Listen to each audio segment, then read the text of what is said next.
Hey friends, Sally D here from Sally D's Realities. This is why we did not have sunrise with Sally this morning.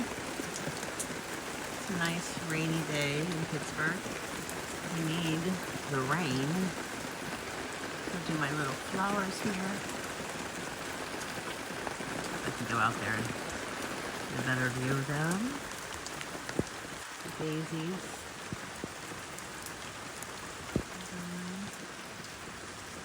Yep. We need the rain.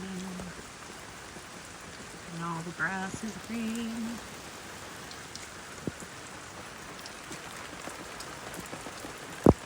That's the way it looks. That's why I did not have a sunrise.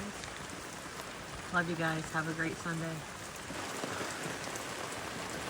You know, rainy Sundays are a great day to cuddle up with your loved one or your little fur babies and take a nap.